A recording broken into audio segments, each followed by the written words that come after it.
Yes. Go ahead and read that for me, Malaysia. Customary link chart. Customary link chart, and then it tells us some information down below, right? Mhm. In the first row that's in that chart, what does that say there, Abby? 1 yard equals 30. 1 yard equals 3 feet. Okay, let's talk about that for a minute. 1 yard equals 3 feet. So out of the yard in feet, units of measurement that you see there, which one do we think covers a greater distance? Yards or feet? Because 1 yard is 3 feet. And you multiply by your number to 3 feet, it's bigger. So, sure. So that table up at the top is telling us that one of these is equal to 3 of these. Okay. So if we are comparing 1 foot to 1 yard, which one covers the greater distance? Right? So which one is the greater unit of measurement then? Feet or yards? Yards, absolutely. So let's take a look now at the second row there. It tells us what? Same illusion. 1 foot equals 12 inches. So again, when we're talking about feet, we're talking about inches. Which one of those is the smaller unit of measurement? Feet or inches? Inches, because we have 12 inches that make 1 foot, right? Absolutely. Smaller makes space. Absolutely. All right, so let's go ahead and take a look over here on the left-hand side where it says larger to smaller. After larger to smaller, it says a keyword right there. And what does that word say? Larger to smaller means that we're going to multiply. So if we start at a larger unit and then go to a smaller unit, we are going to be multiplying. Okay, so can I get a volunteer to read that little paragraph out for me? Go ahead. When the unit becomes smaller, the number becomes larger because it takes more to equal the same length. Thank you very much. So take a minute and reread that one more time to yourself. Reread what Abby just read. What does it say, Malaysia?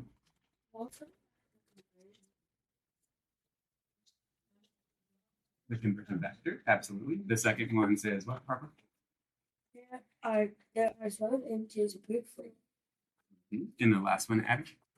9 feet times 12 inches per foot equals 100 inches. Okay, now I want you guys to talk for a minute amongst yourselves. Why are we multiplying 9 feet times 12 inches? What's the purpose of doing this within this question that's being asked? So take a minute and think about it, and then y'all can talk amongst yourselves. Why those two numbers?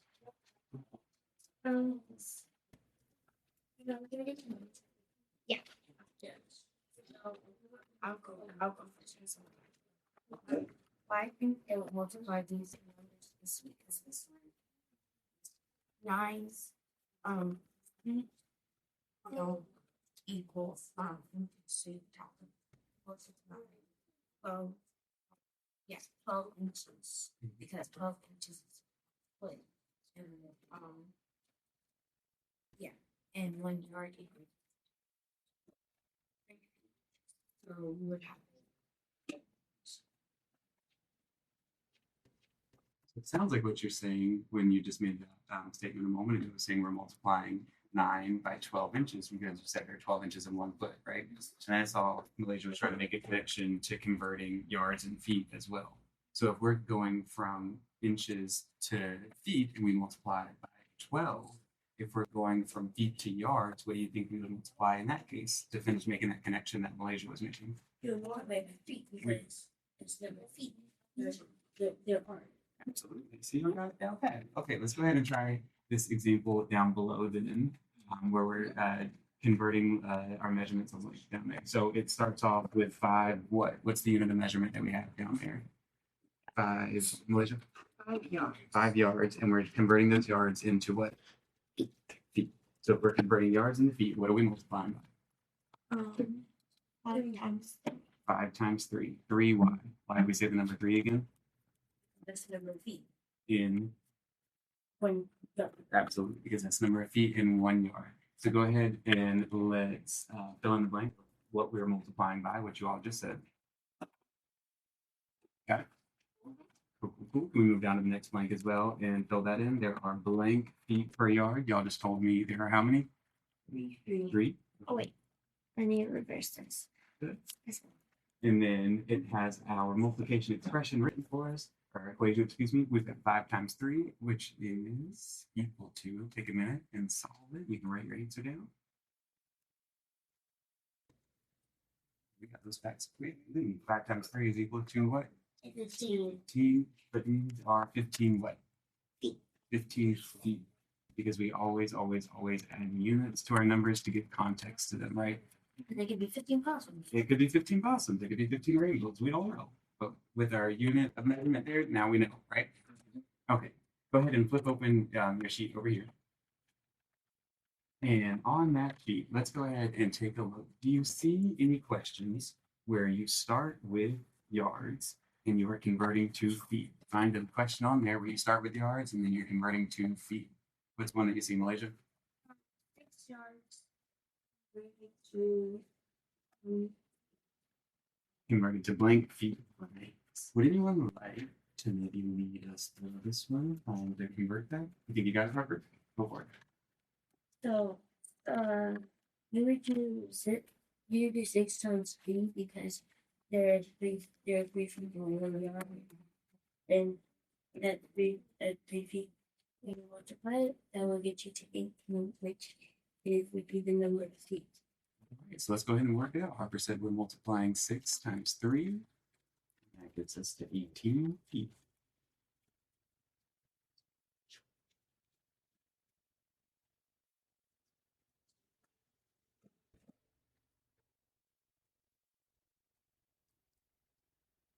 Do we need to write the units on this blank?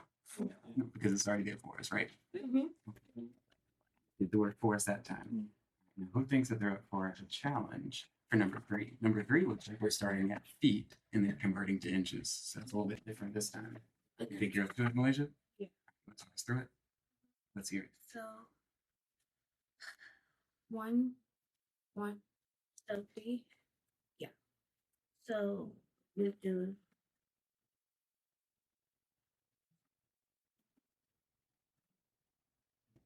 You would do it times 12 because there are Mhm. yeah 12 10 times 12 because there are 12 inches in 1 foot. Absolutely. So let's go ahead and set that up. 10 times 12. Awesome job with that one, Malaysia. Now go ahead and solve that out. 10 times 12.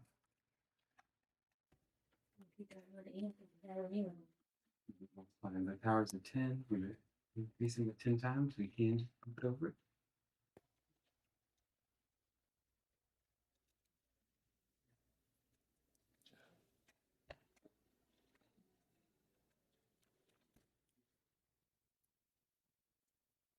So what'd you get for that formulation? 120 inches. Do we agree on that? I definitely. Accidentally put the wrong in it. Good job for catching it. Wonderful, wonderful. All right. So here's what I would like for us to do next. Oh wait, Abby, did you get a chance to lead us through one yet? Would you like to? All right. Go ahead and pick a number for us, and you can lead us through that one.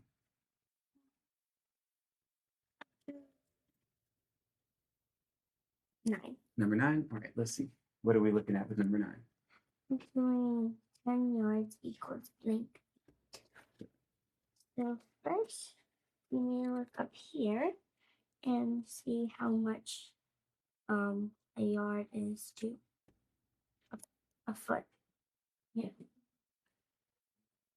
Yeah. Okay. So I looked up here and it says the yard equals 3 feet. So all we really have to do is multiply 3 times 10. All right. Go ahead.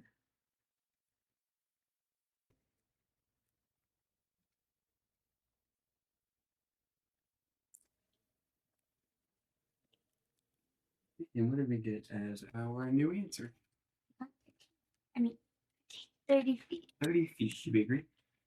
Absolutely. Wonderful job with that. Now, question for you. I noticed that each of you, when you were leading us through a question just then, each of you referred back to the table that's at the top of the page there. Why do you think it's important to do something like that? What do you think, Elijah? So that you know what you're gonna have to multiply. so that you know what you're going to have to multiply by. Is that something that you should do even when you're not at the table here with me? Yes. Why is that a good practice to follow? Because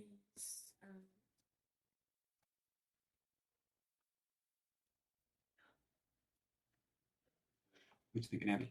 and if you forget these, you can't. If you're doing something, and if you're helping a student, you can't come up here and ask for this. But if we're doing it in our math book, we can look back to when we were doing this stuff, and we can see how much it is. Absolutely. You can use the resources that are available to you in that moment. Awesome job with that. Now, one last thing that I want to say. Take a look down at the very bottom. There is a little question in a box. You see it? Mhm. Harper, will you read that out for us? When converting from a larger unit to a smaller unit, why is it why is the number in the answer greater than the original number? So when you go from it said from smaller to larger? Mhm. I'm No, sorry, larger from to larger to smaller? Why does the number increase if they're technically equivalent? I'll take a minute and talk about that amongst yourselves. Well, they increase because of the fact when you multiply something, you it's like adding not times. Like if you were to do 2 times 2, that's still equal 4. But it's kind of like multiplying is it's that number, but that many times multiplying. Jump thinking.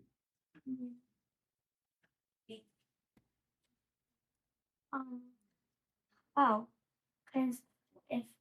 because I just looked over here and it says smaller to larger divide, and like when we're we're doing long division, it goes from a higher number to all the way to the down to a lower number. Kind of dividing is kind of just like subtracting. Yeah, that's almost like repeated subtraction, like how multiplication is repeated addition there. Absolutely. And then just to go back and recap what I heard you all saying just then, sound like what I got from that is if inches themselves are smaller than feet, right? We can see that inches themselves are smaller than feet. Then of course it's going to take more inches to equal 1 foot than it would 1 foot to equal more inches, right? Absolutely. Give yourselves a pat on the back for that one, my friends. Awesome job. And while we're looking at this, we're going to actually talk about main idea today. Okay, so we've already talked about main idea as a class. Y'all remember some things about main idea? It's the main, not the main story, but the main part of the story, the main takeaway from the story. Okay, y'all remember how say it again? Story. It's going to be throughout the whole story, right? That's what Spears is saying. It's going to be repeated. We might see it come up again and again, and we're going to know that it's not going to be just the first part of the story. It's actually going to be in the beginning, middle, and throughout the entire story. Okay, so we're going to work on that a strategy called add up facts to determine main idea. And the way to do that is when you're on Essay Ready, when you're doing your article or any type of passage or book, you want to break up your article. Okay. You don't want to look at it and try and find out the main idea. You want to take it a paragraph at a time. Okay? So we're going to read through telling her family story through comics. This actually is a connection to the Vietnam War and the topic we've been talking about Saigon, Vietnam, and how families had to leave the country of Vietnam and come to America and settle in after that time. Okay? So this is a direct connection to social studies. All ready? All right. Who wants to start? We're going to go paragraph by paragraph. There's only a couple of them. At first, actually, to help us, go ahead and number your paragraphs, okay?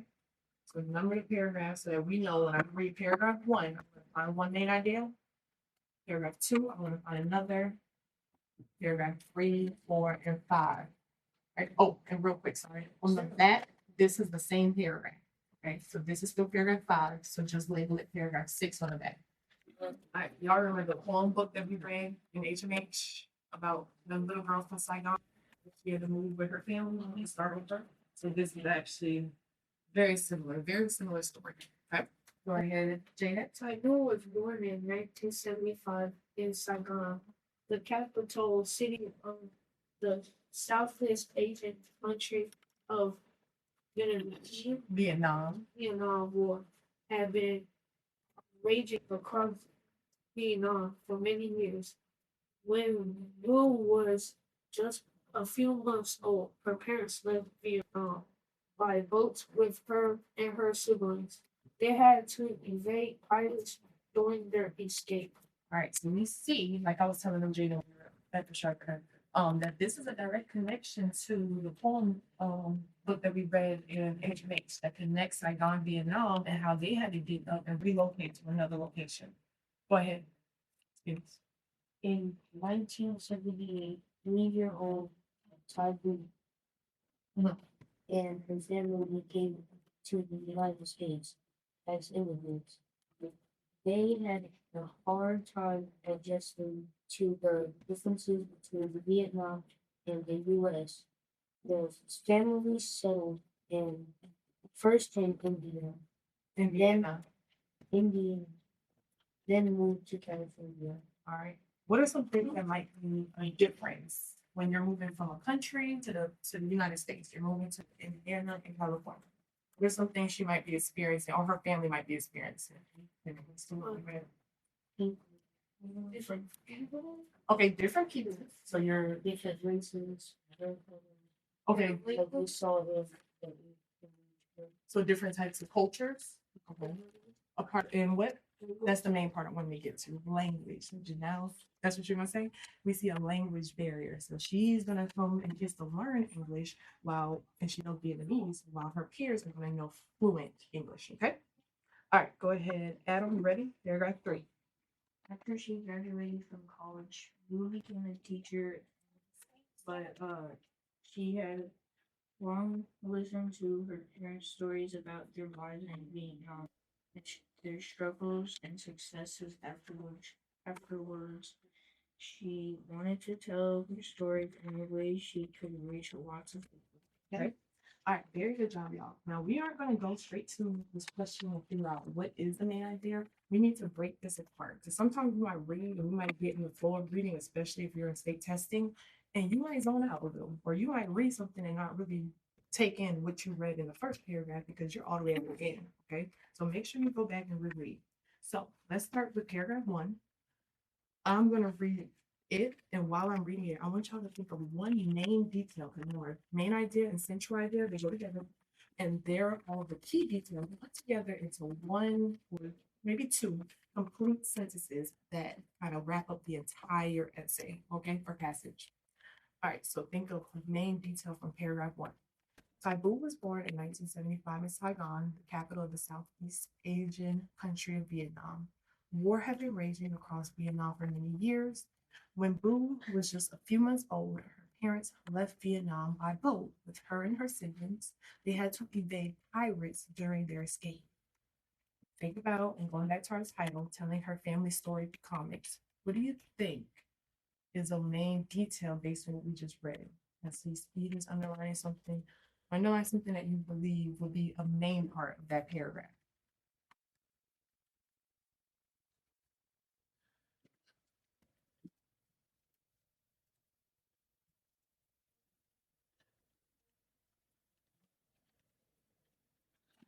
And so think about it.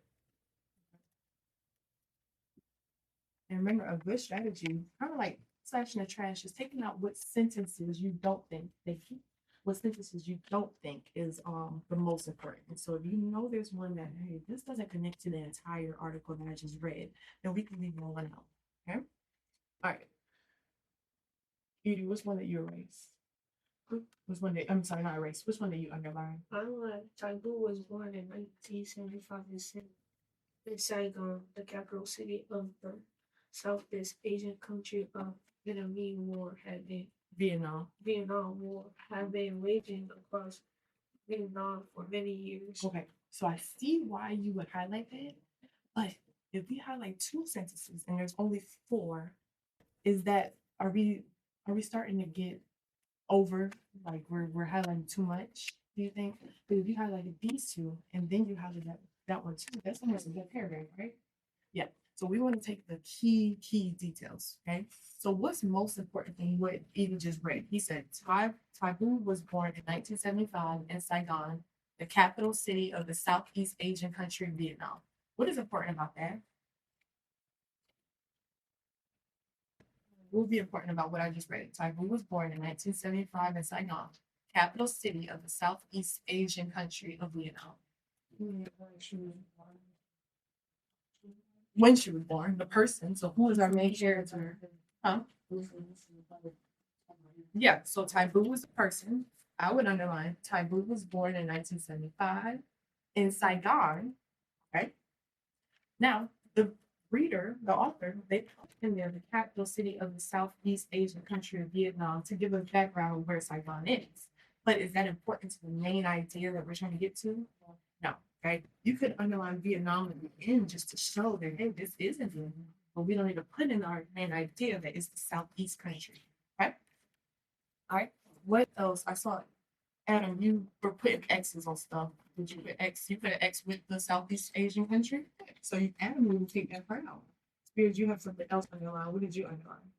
So the was a few months old. The parents of Vietnam by boat with her siblings. They had to invade parts during their escape. So like that fight for Okay. Now, when I'm taking the main thing out, between the fact that when she was a few months old and she left, she had to leave with her parents by boat to go with her siblings, versus they had to invade from pirates. Which one is more important? Okay, why do you say that? Because one is the war was going on, so fighting for survival.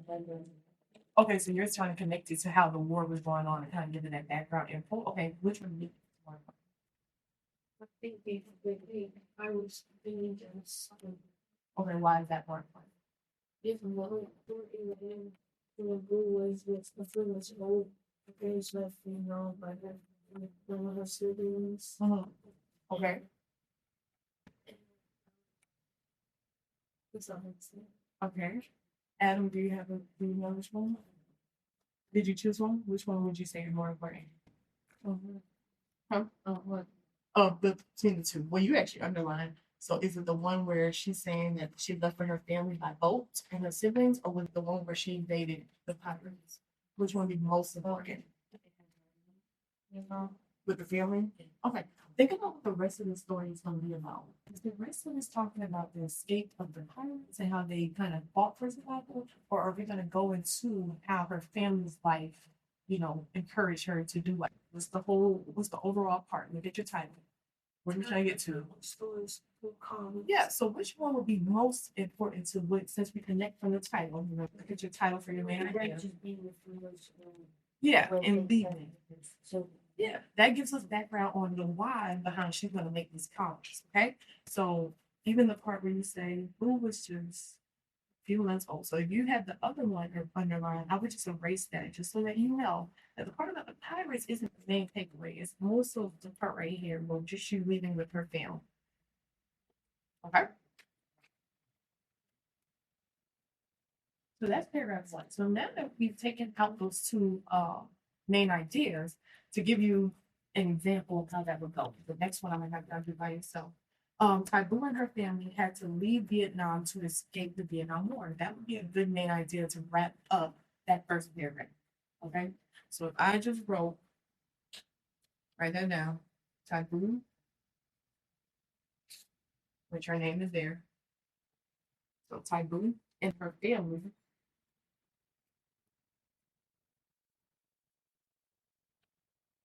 and it's good to mark up the text like this so that you can go back when you're putting your main idea all together. You can go back and actually piece it together.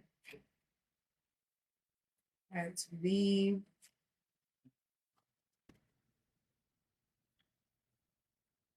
Vietnam to escape war.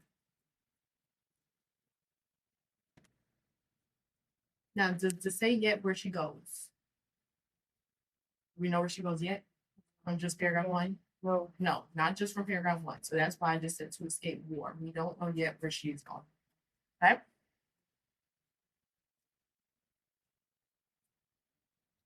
Remember, if you use your text too, a lot of these words are already up there. Okay.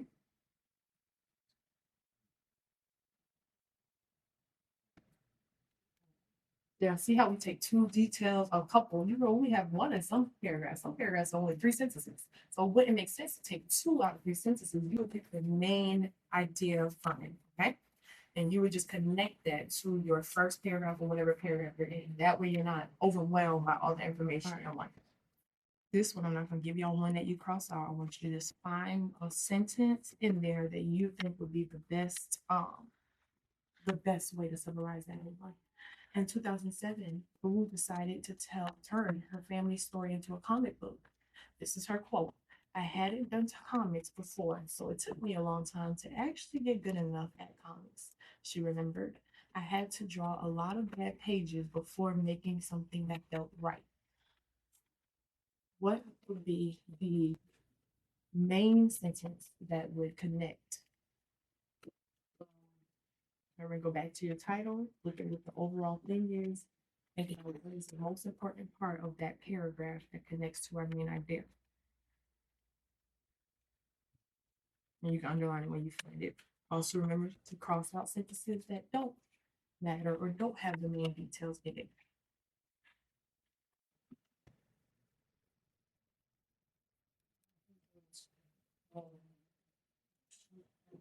The comments before showing to the actually building Okay. So Spears connected comics. You see the word comics, it's repeated. It's repeated how many times in a paragraph? How many times do we see the word comics? 3 times, okay? So it's in the first sentence, it is also in the second sentence. So you're not wrong on taking out, you took out that last one where it said I had to draw a lot of bad pages. Yeah, so that's a good strategy right there. All right, now it can either be the fact of that they're telling us in 2007, she actually decided to turn her family story into a comic book, or her saying something or recalling the fact that she's done comics before, but it took her a long time to be good enough at it. Now, also, Spears, what does the title say along with comics? It says what? It's telling about her family story. Yeah. So about the her deciding to turn the regular school. Yeah. Look at that title. In 2007, the first sentence said in 2007, Boo decided to turn her family's story into a comic. Isn't that basically what the title is? Telling her family story through comic. So that is why it would actually be the first sentence. I like how you use that strategy though, looking at the title. So you weren't wrong on that. You got it down to the last 2. So we have these notes. The last thing we're gonna do tomorrow is find the main idea of this last paragraph, and we're gonna combine these back together to make it one main idea. Okay. And it's not gonna be, we're not gonna take all 5 sentences or all 6 sentences and just put them in one. That'd be a big summary. We're just going to take through and look at our notes and say, what were keys? What is the same thing that I'm saying over and over again? What can I relate to? And when I see my multiple choice question, my answers, I can cross out and decide on which one will make the most sense. Okay? Hi, I'm Aja Parker, a 5th grade teacher at Book Monroe Elementary, and I just wanted to come in here and talk to you all a little bit about small groups. I really feel like it's beneficial when I have small groups to work with different kids on all types of levels. So small groups are not just tailored to my lower level students. I make sure I meet with my higher level, average level, and lower level students throughout the week to kind of check in and see where they are based on standards that I know are going to be on the upcoming benchmarks, maybe the benchmarks that we've already taken, or things that we are doing in class. The benefits of having a small group is that it is a small group. So I do not have to talk to the whole class. If I am teaching something and I realize the student is lacking the concept or they're not understanding, I can go back over it and review it. It's harder when I'm teaching to just the whole group to realize who is actually grasping the information and who is, just sitting there acting like they have the information. So I check for understanding several times when I'm doing my small group. I make sure I even ask individuals in my small group what they feel like or what they think they should do or what strategy they would use to answer those questions. This gives me the background knowledge to know, okay, well, I need to teach this next and let them know how they can better themselves on whatever assessment. Even the highest level kids could still get extra work or could even be prepared for the next grade level. Even down to writing, I love doing one-on-one conferences because it's hard to read all my kids' writing and add all that feedback when I'm grading it. I like in the middle of the process to have a week of just pulling individuals at a time and letting them know, hey, in this, you're missing your thesis statement or you're missing the hook to the introduction or even just transition words, and doing that one-on-one to actually show them and model how they could put that in their essays and things like that. Math, even, I will pull students right after a lesson that I feel like are not understanding and have a small group and reteach it, and oftentimes that's when they'll start to get it and get the hang of it.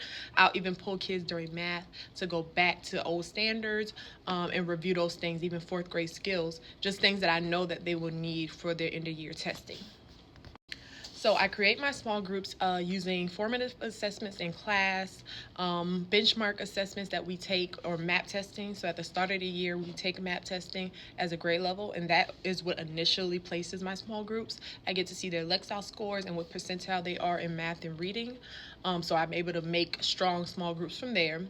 From then, obviously, you're either going to see growth or students start to fall. So the small group is going to change throughout the school year at different times. So what other students are doing during our small group time is I make sure that I give them engaging and intentional work. You don't want them to do something that they feel is pointless, because that's when the off-task and misbehaviors are going to come into play. So for reading, we do My Path reading and independent reading time while I meet during that 30 minutes. That whole time, they are engaged in either reading a book or on their computer doing My Path reading. I also have access to Lightspeed, so they also have that in the back of their mind that they know they need to be on task and follow their procedures. We also start off from the beginning of the year talking about small group, talking about the importance of small group, of independent reading, of My Path reading, the things that they need to go to the next level. So I think it goes all into starting from the beginning, taking it slow. Don't just pull a small group and expect them to do it. Make sure they know, like, hey, we're going to hop on for the first day and we're going to do My Path reading the entire 30 minutes as a class. And we're going to talk about what's the advantages of you actually focusing during that 30 minutes, you taking My Path serious, how you can go to different grade levels, and you can eventually even make it to 6th, 7th, or 8th grade, where you can learn a middle school content before you even get there. So it's all going in as a buy-in to why you need to participate.